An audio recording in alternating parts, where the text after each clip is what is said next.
everybody? So again, we're in my basement here. I know it's very attractive, but I didn't feel too great again today. I haven't been to school for a while. Today's topic is actually a favor to one of my friends. It's going to be on depression / suicidal feelings, I guess is what she wanted. And quite honestly, you know what? Life's a pile of shit. Everybody's. That's all it is. But it's up to you to decide whether you want to polish the turd or keep it a pile of shit. And some people, don't get me wrong, some people have bigger piles of shit. But it's still a pile of shit. Like, a pile of shit is a pile of shit. That's just what it is. But, I mean, the way the tweeners look at it and the emos, the goths, is that the popular kids, they don't have, you know, all the same things that, you know, they don't have problems or whatever. Well, I happen to have a couple of popular friends. And I have to tell you what, they get heartbroken too. They get crushed. They have those dick ex-boyfriends. And not all of them are total whores. I mean, I hate to use that word. I hate to use whores, hoes, bitch, anything that can be in bad reference towards women, because I have an extreme respect for women. But it's the truth. There are guys, popular guys, who use their popularity to get into girls' pants. And that's what it is. It's really sad, but it's true.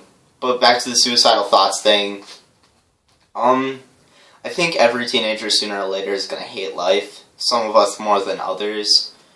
But you have to use that hate to your advantage. For example, for me, I hated myself after my last breakup, and even before that, it was to the point where I couldn't even sleep. And there had been moments where I thought about hurting myself.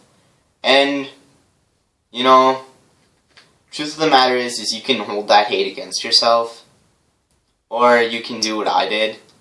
And I used it, and I'm going to be really honest, and I hope to God she doesn't see this, but it's the truth. I used my hate to make myself a better person. I did. I really hated this, I guess you could say, competition between me and this other faggot who ended up being a total douchebag. And I actually used my hate for this guy, and solely this guy. Like, I really don't like this guy, and I used it to my advantage. I started kicking out A+ grades. I started getting more into caring for people. I was respectful and nice to everyone, even those people that I didn't like. And to be truthful, if this guy, the one I hate, walked up to me and he asked me for help, I would help him. Because it is the right thing to do.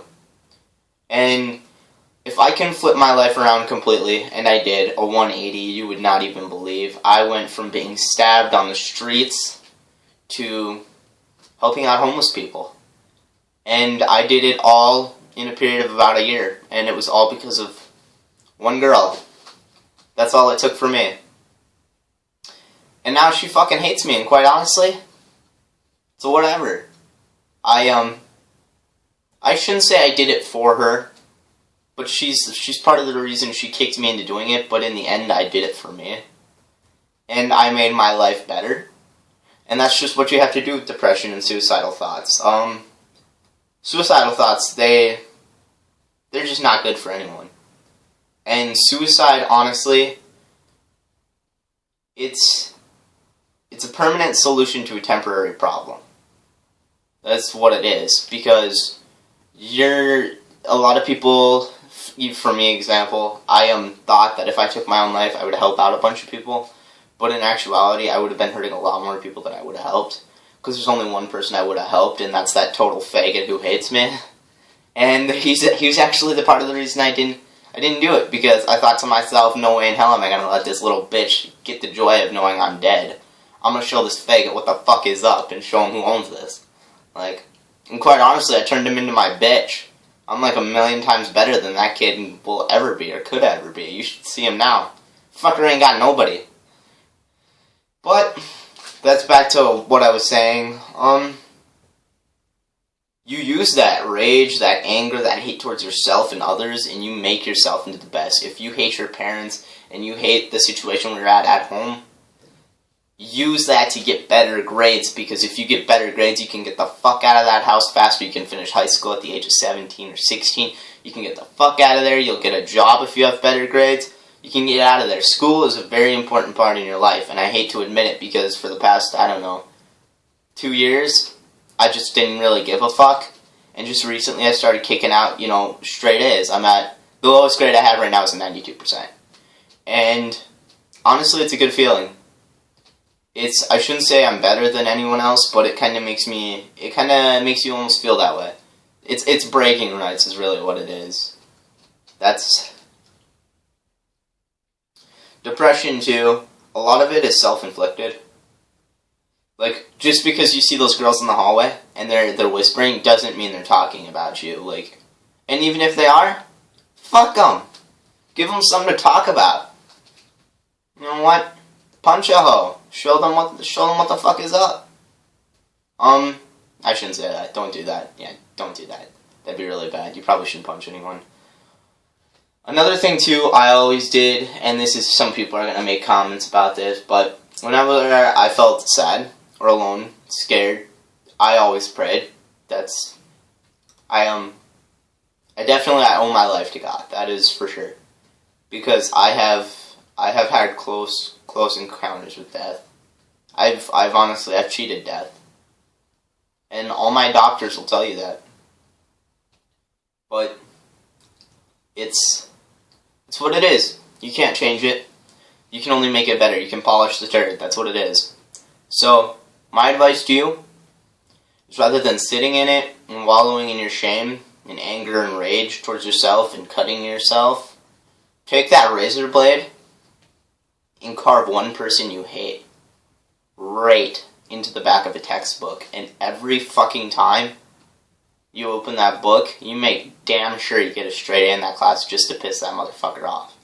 Because if you really want to know the one thing that will always get your enemies, you can trash talk people, you can sit out there and you can spit at them, you can be the cruelest motherfucker you can ever be. Truth of it is, smile and be nice to them. It'll fucking eat them up inside. And it will. I know, because I've done it to the people who hated me. And ask them how their day's going. Ask them, even every once in a while, send them a good morning text, tell them to have a good day at school. Fucks them up inside. Oh my god, it tears them up. And whenever you see them in the hallway, smile and wave at them, oh, yeah, nah, it gets mean. I'm not mean to anybody. I don't really talk shit unless it's the truth. And that's what I hate, is, oh, well, he was talking shit. No, I don't talk shit. I tell the truth. If this fucker cheated on 3 different women and blackmailed a girl into having sex with him, I think it's absolutely proper that the next girl who dates him deserves to know that. Like, I would definitely not put her in a situation without knowing what's going on. And sure, we change. Don't ever think we don't. Because, like I said, I was on the streets. I was in a pretty tough situation. I did a bunch of bad things, and I flipped my shit around, honestly. 180'd it. And I guess, I don't know, going from being a cruel, insensitive prick, and Mackenzie Martha, I don't know how cruel I am, because I was the meanest person you could ever imagine to her. But going from someone who was mean and heartless to caring about everyone and getting straight A's and honestly being the nicest person you can be, it's a big change. But in the long run, it's worth it. Don't ever think it isn't, because the more you help people, and I hate to say this because I'm a strong Catholic guy, excuse me, but I do believe in karma. The positive energy you put into the world is what you'll receive. And I do believe if you truly care about everyone and if you're truly nice to everyone, more people will start to stand up for you, and that's what it is. I came to that school without anybody knowing who the fuck I was other than being it's her boyfriend. That's pretty much how they knew me. Then one day, I used my advantages. I have a lot of money. You start giving people money, you start showing them that you care about them, that you're always here for them. Before you know it, you got a bunch of people who know you are without even associating her with you. And Not only was it at Dickinson High School, it went to Trinity, back to Belfield, South Art. Everybody knows me in some way or another, whether it's the kid who gave $100 for a Taco Bell burrito, or that kid who gave that homeless guy, $600 on the street because he needed new clothes. I'm always there for people. I'm nice to everyone. I hold no mistakes against somebody. Mistakes. That's different. Mistakes and choices are different. If you make a mistake once or twice, it's understandable. But if you make a choice and you purposely hurt someone, I will never fucking let you live that down. And that's what goes with cheating. And I'll probably make my next video, I think, might be on teenagers having sex. And I might even get, my mom in here, because my mom's a Bible thumper. And I think I'm going to get Daniel's mom in this, because Daniel's mom's just funny as shit. And that's where we'll start. Well, I guess thanks for watching. Like, favorite, subscribe. I should edit this one a little bit. Maybe even not. I don't know. It depends upon how